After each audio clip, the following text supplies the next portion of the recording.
Hi, this is Burns Hargis, President of Oklahoma State University, and we're here for another edition of Inside OSU, and this is a very special one because we're welcoming home one of our former professors and students who's done very well in life, I should say, Joe Westphal, Ambassador Joe Westphal. Mr. Welcome. President, it's great to be with you. We're glad to have you back. Great to be here. Of course, you're here doing our commencement speeches tomorrow, two of them, and we're very honored to have you back. And needless to say, you're serving in one of the most critical and I'm sure interesting places in the world right now that we want to talk about. But first, let's introduce Joe Westphal to our audience here. Where'd you grow up? Grew up in New York, and on Long Island and in Manhattan, but mostly Long Island. And then you got your bachelor's? Got my bachelor's there at Adelphi University in New York. Met my wife there. We got married. And then came to Oklahoma State to do a master's degree in politics. And how did that happen? How did a boy from New York get clear out well, Wild West? You know, I wanted to get away from New York a little bit, and so I applied to a group of universities in the Midwest. And we came out to see some of the universities, and Oklahoma State was one of them. And I got the warmest welcome from the department here. I was just coming in as a student. As Political science. Political science. And yet they welcomed me almost like I was a faculty member. And I was so impressed with that, and of course the campus. We really liked the environment we saw, so we went back and then drove out here. We were poor, and you know, we married student housing. Lived in married student housing, had a couple of kids by then, or one on the way. So it was a great adventure for us. And then you went back and got your PhD at the University of Missouri, Columbia. At the University of Missouri. Then did you immediately come back here? I did. As well, a faculty as member? I was finishing up my PhD, I applied for jobs, academic jobs, and a job had opened up here, and I applied for it and got it. And so I came back to Oklahoma State and just then became a department head. Eventually became a department head, got tenure, and was very happy here. Raised two of my four kids here. The third one was here for a little bit, but mostly the first two. And then I got a fellowship in Washington, so I was only going to go for a year or so. I ended up spending the rest of my career pretty much in government. But you had a stint in my job now at the University of Maine. Yes, I was a chancellor there. I also did, after I left that job, I went and spent about 2 years, year and a half, 2 years at the New School University in Manhattan. Yeah, is that John Kerry's? Bob Kerry. Bob Kerry, excuse right. me. The former senator from Nebraska. Yeah. He was president then, and we were very good friends. And he wanted to start an environmental studies program. And I began here with a group of colleagues from geology, geography, and other sciences, began the first environmental studies program here. We put it together. Wow. At Oklahoma State. So that experience really was helpful to me in my job because I went to work at EPA for Clinton. I then went to he nominated me, and I got confirmed as Assistant Secretary of the Army and head of the Army Corps of Engineers. So the environmental work that I did here on water and natural resources that I did here and the little grants that I got from the Dean of the Graduate College and from NSF and others just really launched my career. Yeah. And so you were head of the Corps. I was head of the Army Corps of Engineers for about 3.5 years. That's a big operation. Big operation. It's one of the largest federal agencies, and very, very interesting. And I'll tell you a little other story. I was just talking to a friend of mine who's a very distinguished professor at Texas A&M University, Dwayne Ireland, who was a professor here in management. And we got a grant from here. And we always talk about the fact that it was Oklahoma State who launched his very distinguished academic career. This is a guy who's written more books than I have read, and my career in government very different than his. But the two of us right here, this is where we. That's great. Began. That's great. Yeah, this has been a fertile ground for a lot of people's lives. So you were, I know, on the transition team for President Obama. Right. and now of course you're the ambassador to the Kingdom of Saudi Arabia. Right. I was on the transition team and really expected to go back to the new school and continue my job. My job there, I was a provost. And I like being provost. You know, people said, "Why are you stepping down to provost?" And I thought I was stepping up to provost. No offense, Mr. President. I would say there's a lot to that. But I really wanted to work on academic programs, and I really wanted to work with the faculty, which is so difficult, as you well know, from the responsibilities that you have in leading this big university. So I was planning on going back. I wanted to go back, but they really asked me to come back and be the Undersecretary of the Army. Now, before you leave the new school, you really, I mean, that is a kind of a different approach to education, isn't it? Very. But again, the environmental beginnings that I had here helped me do what I did there, and that's why Bob asked me to come over. He wanted to create an environmental studies program. This was a school with no science and with no environmental sciences. It's basically a social research school. And we had to create it from scratch. And so I worked with the faculty, and we really built the program around Parsons School of Design, which is a very unique type of program that doesn't really follow the traditional lines. It uses design as a means to address environmental issues.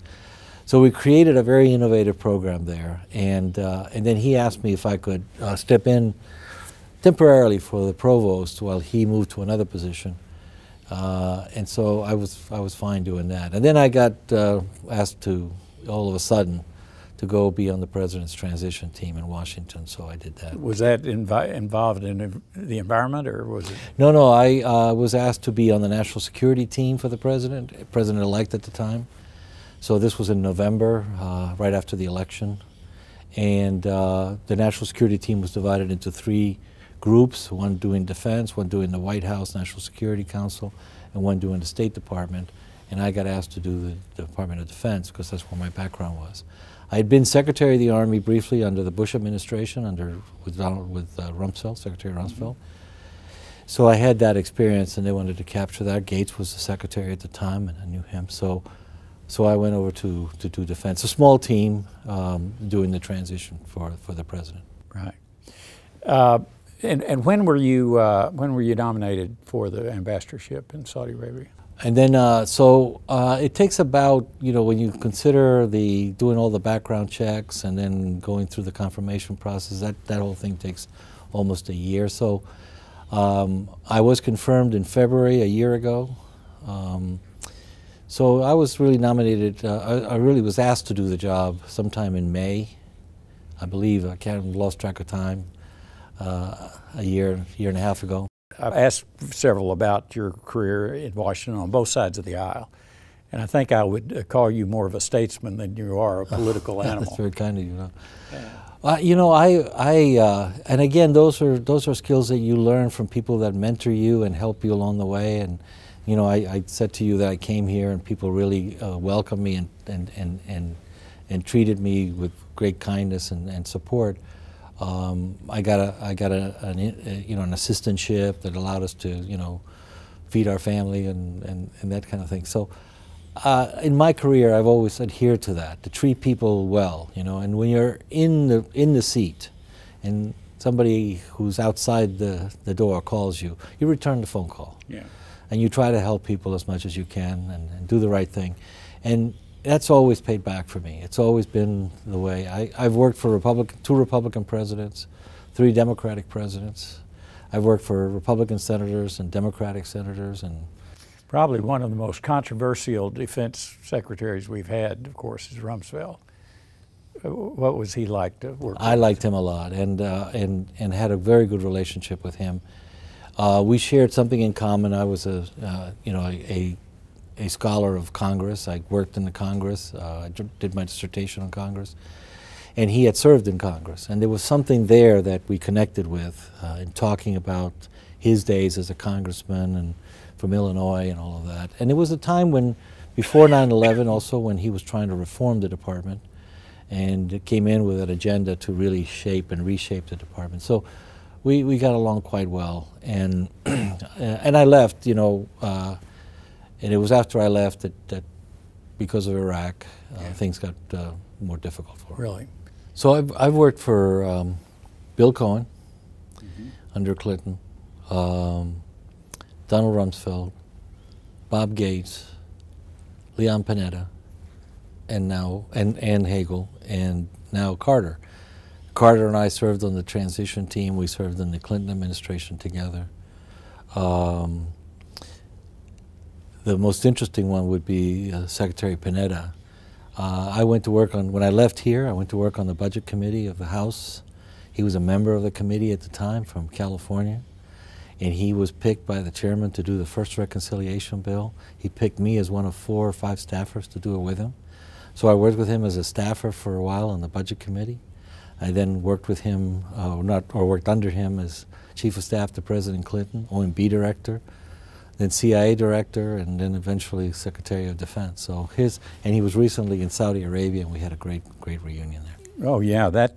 Well, let's talk a little bit about that, about Saudi Arabia. I guess the ISIS emerged a little before you took this job, and of course Saudi Arabia is very prominent in the trying to control the spread of terrorism in the Middle East.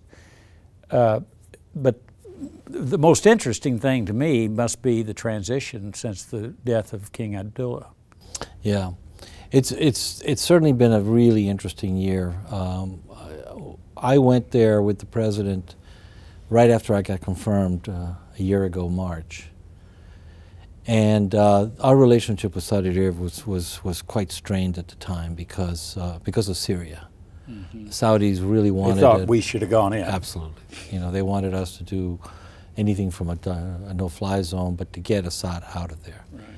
And the one thing you have to say about our president is, and it's a remarkable ability that he has, is he is very consistent in his philosophy and his thinking, and he's not going to let a lot of noise in any direction push him from what he believes is the best path for the country, and he has stuck to his guns even till today. And that's hard to do in 8 years of being president. Yeah.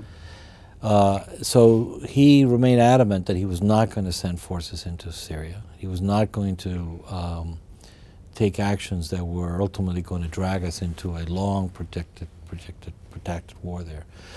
So when he met with King Abdullah, and I was there and sat in the meeting with him, it was a meeting that began a little bit tense but ended quite well. The king was a remarkable individual who believed and trusted people who told him what they really thought. And so they had this straight talk, and the king said, okay, I understand where you're coming from. Don't agree with it, but I understand. But we'll go on. We'll move on, and our two countries are, you know, are connected in so many different ways. And so the relationship has improved dramatically since that meeting. The president again came after he died, to pay his condolences to the new king, King Salman, his younger brother, who was the crown prince, and had a great meeting with King Salman. And again, a great understanding about how we're going to work together, but again, making sure that they understood this country is not going to get itself involved in a long, protracted conflict that could lose more American lives. Do you see a shift in focus or strategy or beliefs of the new regime? Yeah, I absolutely do think there is a very big difference, and it's subtle, and time will bear itself out as to which direction it'll go. But I think the new king has a different set of skills, not to put any particular weight on them, but I think he has greater administrative skills. He's more of a manager, and you can see by the changes he's made in the government and the operations. He's created an economic development committee of cabinet members. He's created a security committee. So he is running a government much more like we might think a government ought to run, than simply making decisions at the top, and which was more into King Abdullah vein. All of Saudi Arabia's challenges, though, are not external. I mean, they've got their own issues and divisions and beliefs, and We all do, about right? the future. We all do. Of course we do. But what is the how has the attitude changed externally to the Middle East? Saudi Arabia is being very proactive in the matters in Yemen, and you didn't see a lot of Saudi troops, as I recall, in Iraq. Right. Well, they agreed to join our coalition. Secretary Kerry made a very strong effort to get an international coalition to fight ISIL. ISIL, as you know, is made up of former, Hussein folks and former Baathists. People get confused about ISIS and ISIL because the president always refers to it as ISIL. Yeah, it's ISIL, ISIS. It's the same thing. Define it's the same thing. It's whether you want. Well, it's all about whether you want to consider them a state or not, whatever legitimacy you want to give them. But ISIS in the Middle East are normally known as Daesh. It's their acronym for it. But they're the former Baathists. That's why they're such a fierce force. They're actually trained military people who know how to organize and manage a force.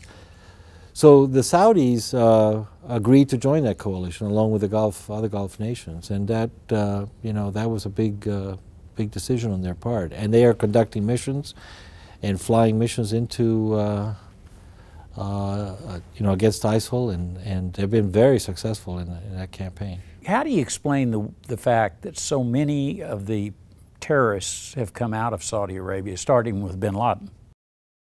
Well, it's first of all, the very conservative Wahhabi,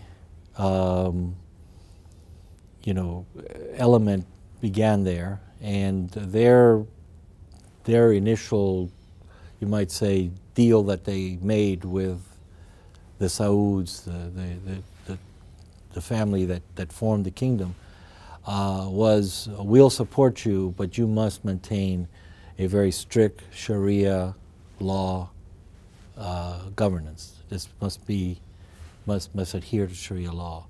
And so the kingdom quickly became one of the most conservative, if not the most conservative Muslim country in the world in that regard. And for that matter still is. While the people who adhere to this very strict conservatism might now be a much smaller group than they were years ago, many were of the kind who wanted to support groups out there. Now, many supported groups that thought they were charities or thought they were contributing to Muslim education and good education for Muslim children all over the world, but they were in fact submitting funds to terrorist organizations. The kingdom has done a lot to cut that off, to shut that valve. Some with our help. They've really tightened up their banking laws. They've really shut down the flow of money to these organizations. They track them all. You're not allowed to give to any organization unless it's approved by the government, and those are all sort of well known. Doesn't mean that people can't find some way to get money to terrorist organizations, and there'll always be some trickle of that. They've also shut off a lot of the movement of people. They've made the penalties for going to fight for ISIL or Al Qaeda or Nusra Front or all of these elements pretty stiff. And they have something that's very unique, which many of our delegations and people who come, we take them to see. They have a rehabilitation center where they bring, if they find a young person who's been fighting for ISIL or some terrorist organization, they bring him and put him in this facility. But it's not a jail. They bring the families, they bring religious leaders, they bring people to try to persuade them that this is not the right course for them. And it works for a certain percentage of the population, much more so than it does in most prisons around the world.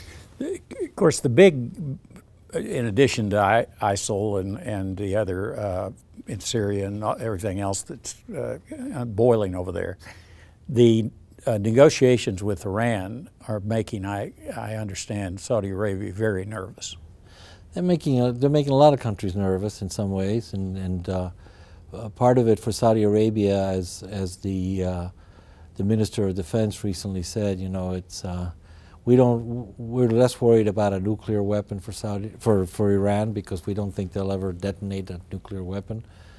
What we fear most is them having $150 billion of new money to create problems in other parts of the world.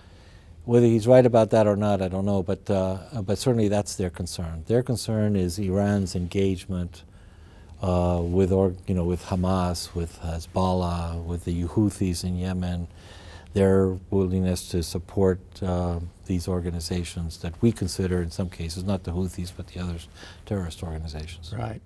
And of course, what I've been reading is if Iran gets the path to a nuclear weapon, so will Saudi, so will everybody else in the region. Yeah, I'm not sure about that. I mean, I think that the Saudis are certainly looking to the future at the possibilities of nuclear power as a means of providing energy to their communities. But I'm not sure they're either ready or capable of putting the kind of investment that it would take to build a nuclear weapon. And certainly we're trying to negotiate with them a 123 agreement. That's the law that governs our negotiations on helping a country develop its nuclear power for peaceful purposes. And I've certainly been engaged in lots of conversations with them about that. So I'm not sure that there's going to be a rush to build that. But it's certainly going to make for a much more tense situation in the Middle East, in my view. Where do you see all this ending up? I mean, what's the outcome? I mean, it started as an Ottoman Empire after World War I. They busted them all up. The British and the French and the U.S. divided up the spoils. Yeah. And I mean, is it coming back together, or is the Sunni Shia Alawite sects going to fight from here on? That's a really good question. I think that's a very perceptive question. I take a somewhat different look at it. I don't, there is a tension, Shia-Sunni tension, but it's mostly brought about because of Iran. Saudi Arabia has Shia population inside Saudi Arabia. There's a large Shia population in Iraq. There is, and there's one, a large one in Yemen, the Houthis, which are somewhat of a Shia population. So they don't really, their issue is much more with Iran and its meddling and its arming of different elements, the Shia militias and the Houthis, than it is with the Shia population itself. And why do you think Iran's doing that? I think it goes back a little bit to what you were saying. I mean, it's almost a historic, centuries-old rivalry between Persia and Arabia, it's a little bit of that competition. Iran is also dominated by a small, very conservative, very aggressive element that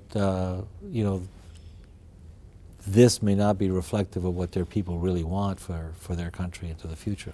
Our Secretary of State has done an incredible job of getting us to where we are with them. I mean, he's been able to shape at least a set of negotiations for a long period of time and keep them at the table, despite the fact that you've got this very strong element in Tehran that doesn't want to see a treaty. But what do you predict?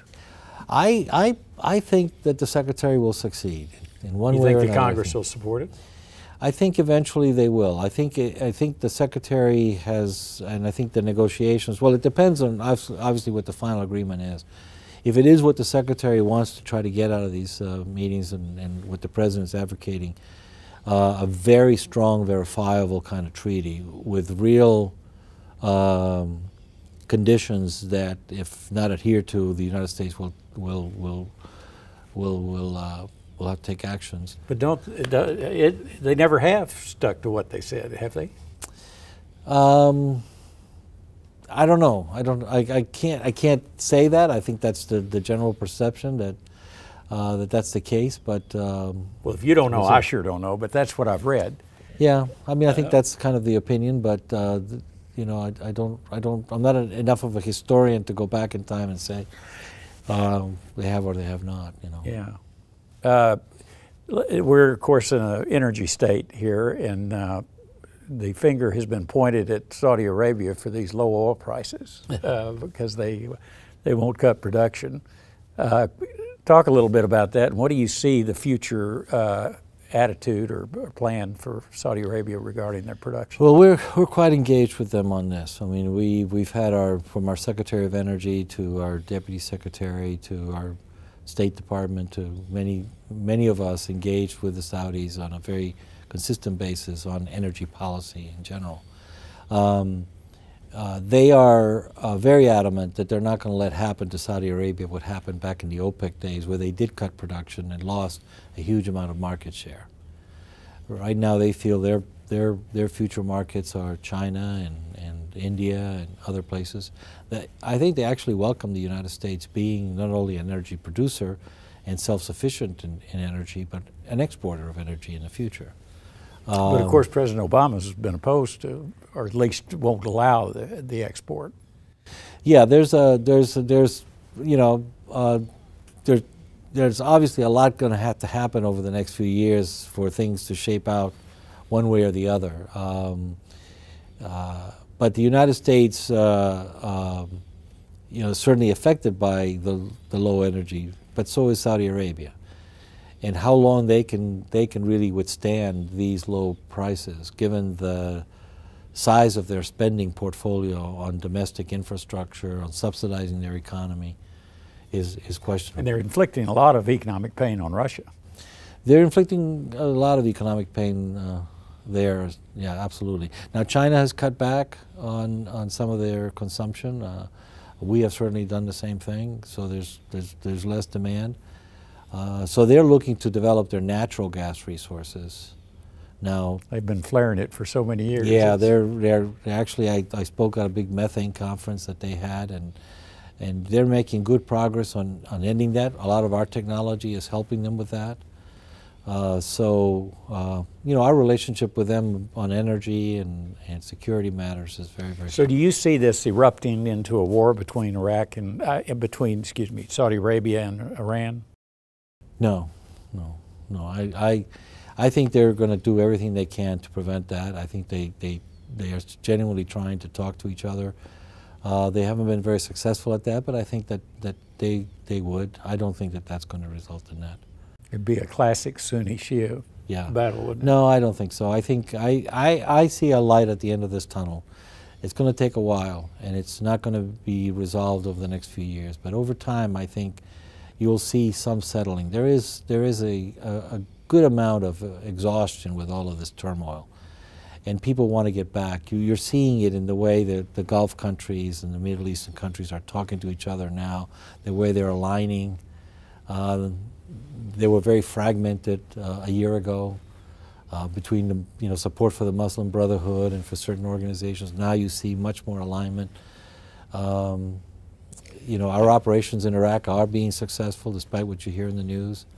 So against ISIL, and I think we're going to see some stability. I was in Israel a few years ago, and I was seated at a dinner with an Israeli general, and he made a comment which I reflected back on, that he said, we perform a very valuable service for the United States in the Middle East. And I said, well, I'm sure you do. He said, no, it's not what you think.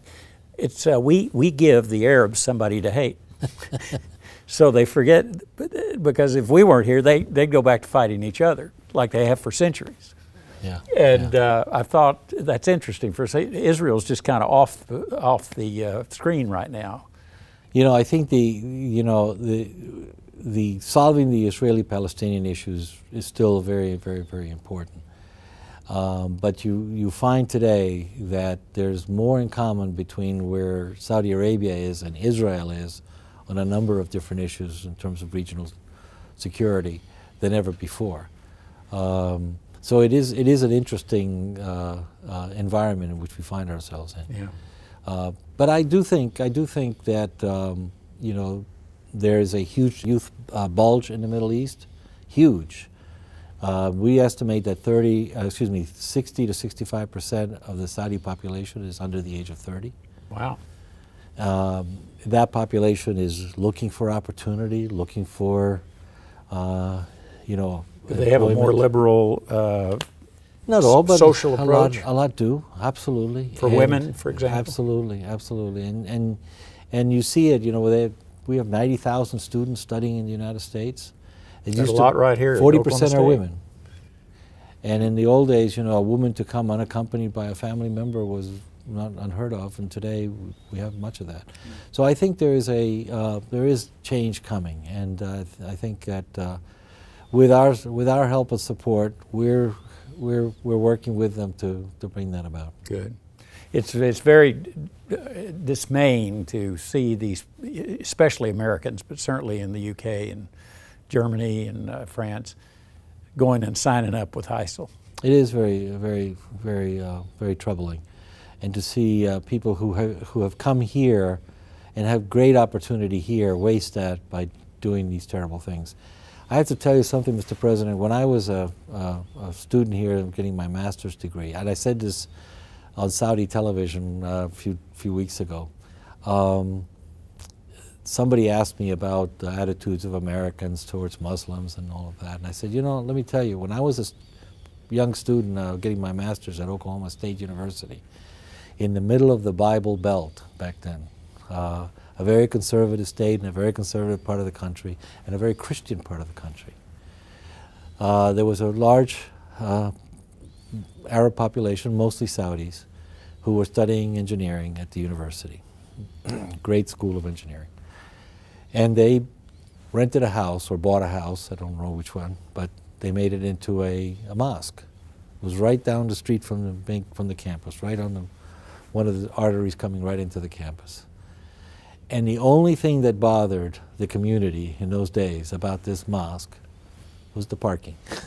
And it tells you something about Americans and our willingness to live with diversity and integrate people into our society. Have you seen the mosque that's being built? No. In that same spot. Is that right? Yeah. There you go. Yeah. Well, let's come home a minute and welcome you back to Stillwater. And you'll be giving 2 commencement speeches tomorrow. What's the theme you want to share with our students? Well, I think it's one that I want them to think about the next several decades of their lives and how this world is going to be very, very different from what they've experienced in the first 2 decades of their lives. I'll share a little bit of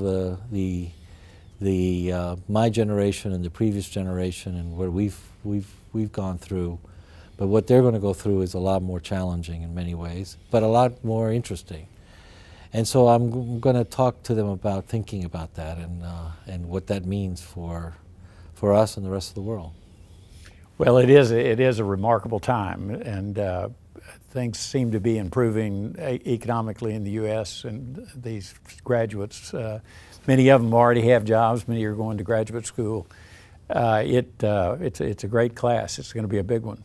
Yeah. So a lot of hands to shake. Well, congratulations to you and to the faculty and to the administration here, because their success is, you know, in large part for the mentoring and the leadership that you all provide. Well, that's great. Well, we're glad you're home, and we you. appreciate it, and I hope to get to visit Saudi Arabia while you're still there. You're most welcome, and I will expect you. Okay. Thank you very much. Thank you, Mr. President. Well, that's another edition of Inside OSU. Thanks for watching, and we'll see you next time.